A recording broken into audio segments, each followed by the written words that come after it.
Hello and welcome to Frank Fridays. My name is Karline Moeller and I am the founder of Art Frankly. I'd like to introduce you to Ellie Hayworth of Hayworth Communications Consultancy, my collaborator for Frank Fridays. Ellie Hayworth is committed to promoting intrepid ideas in both art and design within her business, and she has grown Hayworth to command a full scope of services, including speaking engagements, public relations, partnerships, content development, basically anything that you can think of, Ellie can help. Today, we have the pleasure of speaking with South Carolina native, Cecelia Lucas Stucker. Cece founded her company, Curating Collections, in 2012, shaping 5 private collections, as well as curating socially minded exhibitions for galleries and museums in the US, across Europe, Thailand, and Nigeria. Ms. Stucker established the Palmetto Curatorial Exchange in 2014, teaching collegiate students professional practice, making contemporary art accessible to underserved publics, and instituting humanitarian collaborations with local communities. Presently, she is filming a documentary series, Route to Resettlement Narratives, in collaboration with Black community leaders around South Carolina. We are excited to catch up with Cece, so I will let Ellie get us started. Amazing. Thank you, Karlina and Cece. I'm really excited to chat with you today. So good to see y'all. So Cece, maybe you can kick us off. You have a quasi-eponymous company, CC Curating and Collections, and you also are the founder of the Palmetto Curatorial Exchange, both of which are socio-politically engaged curatorial initiatives. Tell us a little bit about just kind of your journey to art and what led you to become involved with both of these organizations. I think I've always been interested in storytelling. I mean, so many people are. It's how we connect, I think. But over the years, my studies and subsequently my professional practice, these things morphed over the years, but I think the thing in common that they always had was not just the stories we tell, but authorship. You know, how do we view the world around us, but also why do we view it in a particular way? So when I was an undergraduate student here at South Carolina, the University of South Carolina, I was hoping to pursue a career in conservation. So, I mean, that's like literally the definition of how are we looking at paintings. I was focusing on painting at the time. You know, how does this thing even come together? What's the history of material? But also the situations and circumstances in which these works were created and contextualized for the public and displayed, which I think is really important. And so, you know, everything that I've done over the years, you know, however diverse it may be, it's all rooted in blending perspectives and comparing different viewpoints in an effort to learn something about myself, but also the world around me and my neighbors and my colleagues and my friends and my family. So I'd say that at the root of everything I do is curiosity, really. Yeah. I love that. No, I love it. How would you go about distinguishing between both entities? So you have CC and you also have the Palmetto Curatorial Exchange. Can you tell us a little bit about each?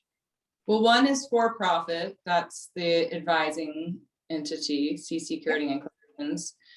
Well, I may curate an exhibition for a non-for-profit institution. Sure.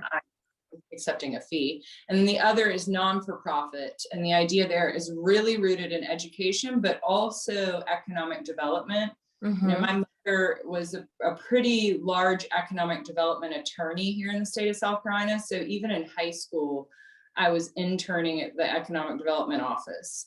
So, you know, again, even though I've done all kinds of things in my life, whether it's the community service I've done or the work as an art dealer or a curator, no matter where I go in the world, another through line always is the economics of a place. You know, people need jobs, they want jobs. It provides a purpose, it shapes who we are. I mean, you know, I come from the South, which for a long time was an agrarian economy, and the way that that was built up, we're seeing left and right the systemic issues in society that were based on the fact that the state itself was an agrarian space where we grew food, where we grew cash crops. So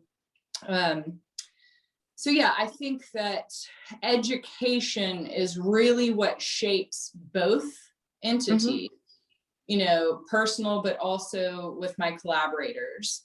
And then, you know, with PCE, which is Palmetto Curatorial Exchange, it's about educating a generations of folks who want to work in the art world. And while there's incredible teachers down here, actually, there's great programs to study art, they, like many of their colleagues around the world, they are not left over with a lot of time to teach you about how to go about getting those jobs. So that's what we do. And a portion of that education is exposure to a network of not only local, but international colleagues and mentors. And focusing, when we find students who are really dedicated, committed, intelligent, creative, wonderful people, focused on mentoring them and helping them to find those first positions in the art world. So I think it's that one is very much a dual entity of sort of economic development, connecting folks for potential business opportunities, as well as education. Yeah. And I mean, that's so critical considering the art world, much of it is very opaque. And it also, I feel like the barrier to entry sometimes is both tangible and intangible. I think to some degree there's a learning curve and individuals don't know where to go. So I think it's amazing that you're both looking at the community, but also building a community at the same time. So I think that's really great.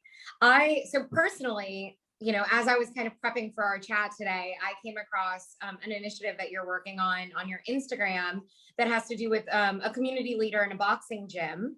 And to me, I think it's very interesting. First of all, I've always been very interested in how art can manifest in kind of unusual places, or how art can elevate different storylines, to your point. But I also personally just love boxing, and I've seen boxing be something that's both very exciting in my life, and it's very stabilizing, and something that's very strong in the community. So I'm curious, maybe you can unpack for us a little bit more about how art and your curatorial perspective is lending itself to an initiative like, you know, supporting this boxing gym. Well, I mean, there's so many layers. First and foremost, I came to boxing because I'm a very active individual. Same, by the way. I think we could share that. Yeah. And I don't just need that kind of physical activity for my body. I really need it for my mind. Agreed. And so boxing ended up being something that could exercise my mind in a way I hadn't found before. I mean, I played these other sports growing up, but it was just different with boxing. So for me, boxing itself has been a therapy as much as it's been a way to maintain shape. But I think what it's reinforced about qualities in the art world that I love are that lead to success in both fields, I should say, is the ideas of discipline, intention, honor, teamwork, and community. Because even though boxing is a sort of solo sport, your coach is your family, and the gym that you train at, and the other boxers that your coach trains, the young, you know, you have pros and amateurs in the same gym.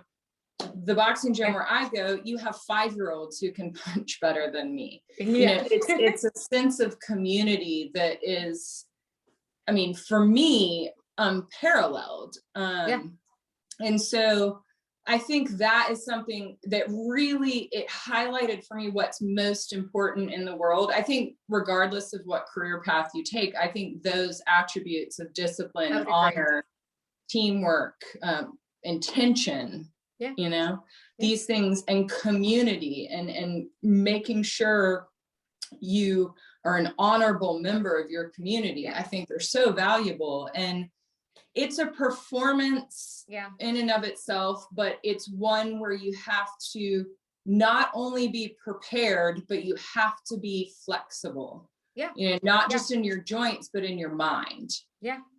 That's, you know, for me, and I have to say also, the Robinson Neal Boxing Academy that sponsorship was born out of a lot of the issues that we're seeing across the country, because a veteran of the Army Rangers, which is not a joke. I mean, those guys are dealing with gnarly stuff, who has also been a teacher for several decades, who is serving his community in vast, immeasurable ways. Yeah. Couldn't get a PPE loan as a small business owner. And that is outrageous to me on so many levels, because this man is not charging these young kids who are coming from disadvantaged backgrounds. He's not charging these veterans who don't have anywhere else to go to deal with the ramifications of fighting for our freedom. So, you know, he's providing a safe space for them to not only exist, but to become stronger, healthier, happier individuals, to belong. And so, for me and for Dominic, for Coach, it really was an opportunity to not just be a small business that's gonna sponsor a pro when he has a big fight on TV. Right. This was a community driven. To be a productive member of society. It's your neighbor, you know what I mean? It's someone who contributed to your ability to live the way you live. Yeah. By going off to war and fighting on your behalf. So that sponsorship campaign has been really important. And that community of people have been like a family. I love everyone over there. It's a lot of fun. Yeah. By the way, we share in that. So we'll have to talk off the clock one day, because I think all of the things you're saying are striking a chord with me as well. But I think, maybe the one takeaway, or the major takeaway I'm getting out of kind of chatting with you about this is, obviously you are exceptionally passionate about community, but also about storytelling, as you say. And so, I initially wasn't planning to ask you a question about the documentary, but I know Karline alluded to this documentary that you're working on. Can you maybe just tell us some of the projects that you're working on right now, and, just something that you think that the Art Frankly listener would like to hear? Yeah, this last year, I think we have all shifted our entire lives. It wasn't even a choice. I had begun doing that 3 years ago because for personal reasons, I decided to stick around New York. What it was is I wanted to be sober. So I decided to simplify everything, because that's the only way, is to clear out all the noise and get down to the bones of things. And so I was already in the process of transitioning my professional agenda. I was streamlining less and less in terms of curatorial projects. I was mainly doing larger scale, more long-term investment side of research and community involvement, and being on the ground preparing to do projects for different museums, and then less and less of organizing collections and advising, and thinking more along the lines of production and film. And I didn't really know what that looked like. I spent almost 2 years talking with different writer directors or producers or actors that I trusted their opinion, who knew me well enough to tell me what might be a good idea, and really honed in on the idea of being a creative producer and an executive producer. And so what the pandemic allowed me to do was to synthesize yet again and say, all right, our ability to move around is impossible. Limited. We also have a breaking point yet again, but one where there's been an utter explosion and people are being forced to actually listen.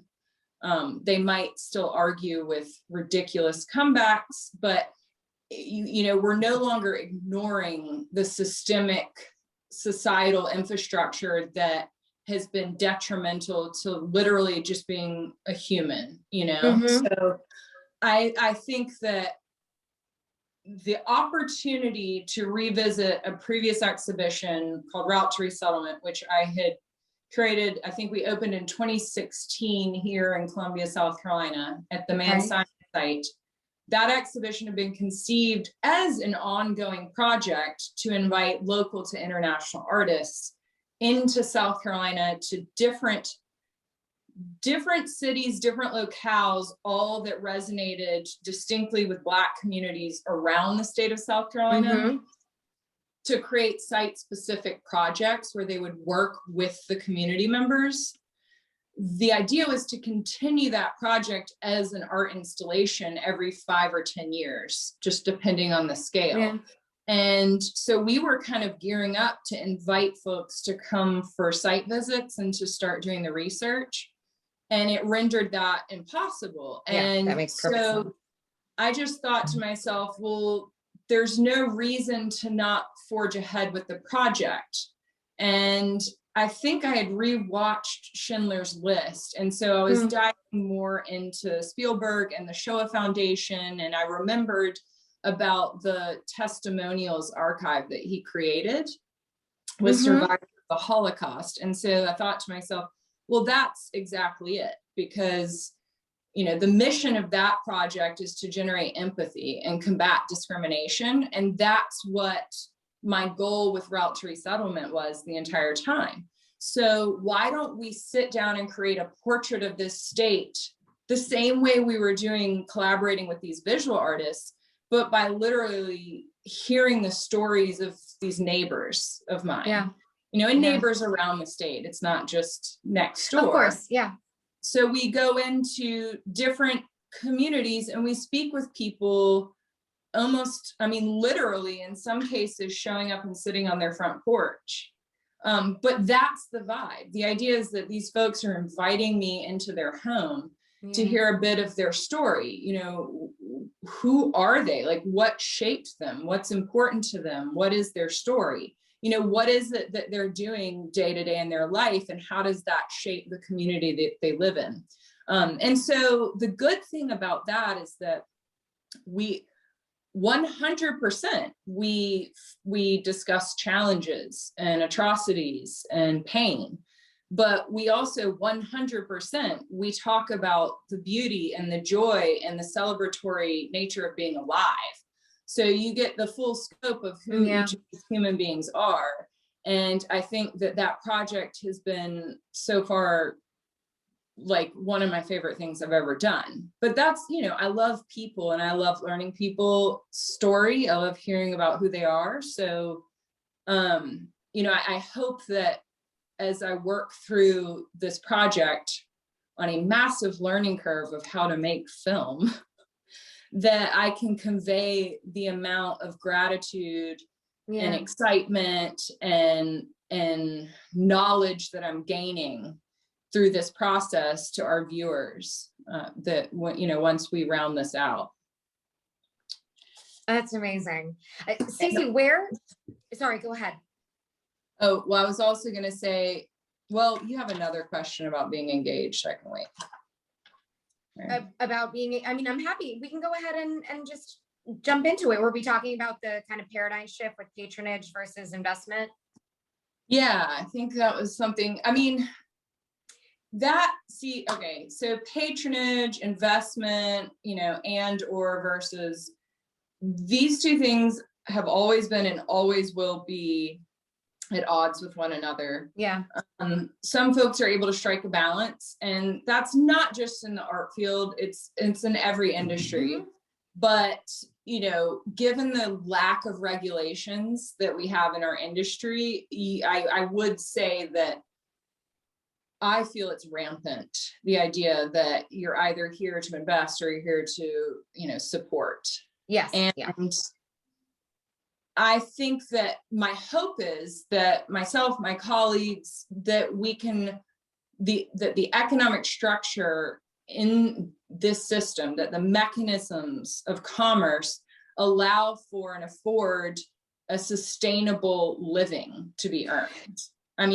The amount of work that goes in is significant, the amount of resources, time, even money in terms of education, et cetera. But on the flip side, I think that when it comes to creative industries, if folks are so focused or too heavily focused on the economic aspect of things, this deteriorates the creative output. I agree.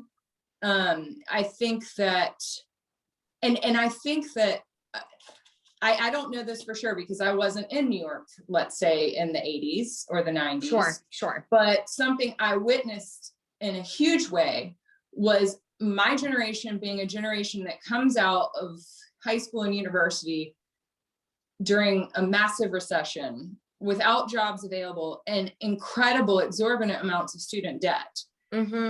And it still continued on until the last few years when I have nieces that are applying for college and they're like, I don't know if I want to incur that debt. I don't know if it's worth it. And so for the first time, I'm hearing young people saying like, I don't know if I have to have that seal of approval. Right. You know, in terms of a degree, right? Sure. But I know that in my experience, in my generation, that was everything because that was how galleries went to find young artists. Yeah. That's where curators would go see these survey exhibitions. And so these students are coming out with crazy debt and then having to pay bills. And that automatically they're primed to feel pressure. Right. To perform and to be economically successful, financially successful. Yeah, and I don't think that it's problematic at all to be fully aware of economic language, to understand the mechanism. I think, in fact, that's paramount. Yeah.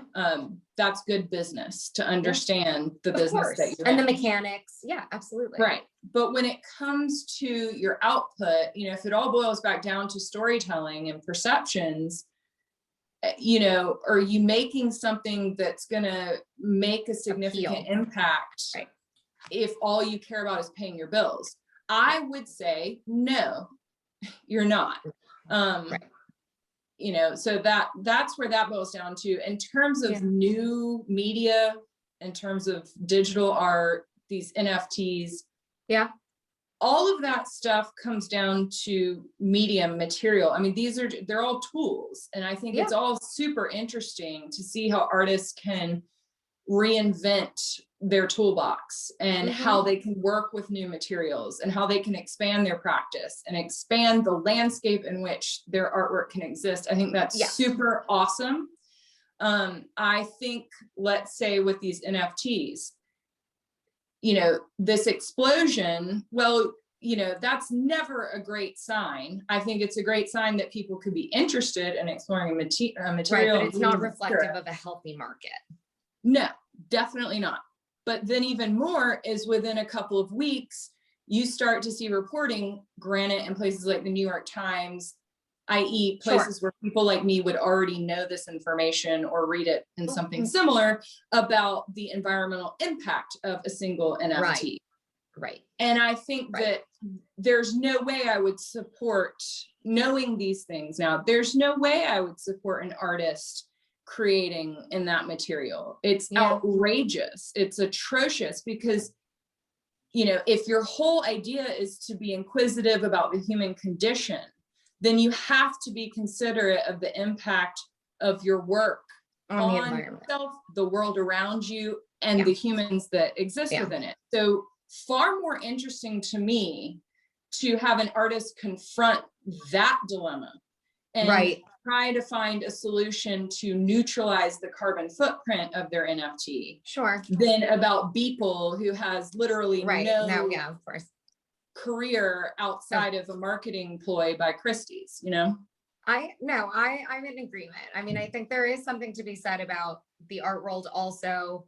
I mean, despite all of the, you know, negative externalities, there perhaps are some positive ones as well, in the sense that, you know, I do think artists tend to be at the kind of vanguard of all new trains of thought. And so at the very least, I think they're pioneering interesting new ways of thinking. And so, you know, with that, I think comes also new due responsibility. So there's kind of this like dual-edged sword. And I think exactly to your point, I think for me, what keeps bringing me back to the art world is that that's the playing field that we all are playing in. And we get to kind of have these conversations about it in a very kind of perhaps not like-minded, but in a somewhat like-minded forum.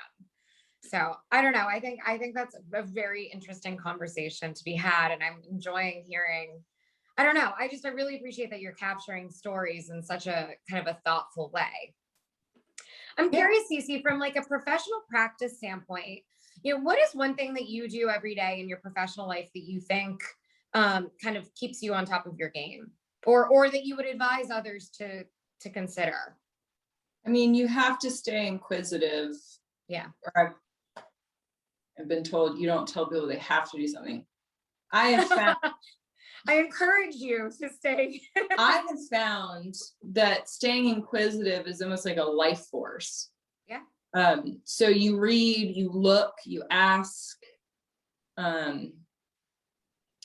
you reflect.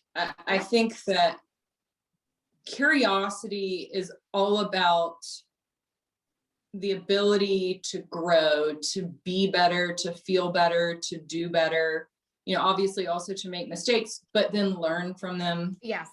Yeah. And so I think that's the most important quality that any one person can have, both professionally or personally. Yeah. Yeah, I agree with that statement. We love to kind of conclude with, we've talked a lot. This year has been both fraught and very challenging, as well as I think eye-opening for a lot of individuals. There's been kind of this, the course of conversations we've had over these Frank Fridays, you have people who are very optimistic and very positive about what's to come, and also people who, on the same token, are very willing to take pause and to breathe a bit more and actually reassess everything that is coming down the line. I think our favorite question is just, what is one positive takeaway over the past year that you hope we, either as a society or we personally, kind of hold close to the vest as we move forward? Well, I mean, my mom always says that you have to find your joy every day.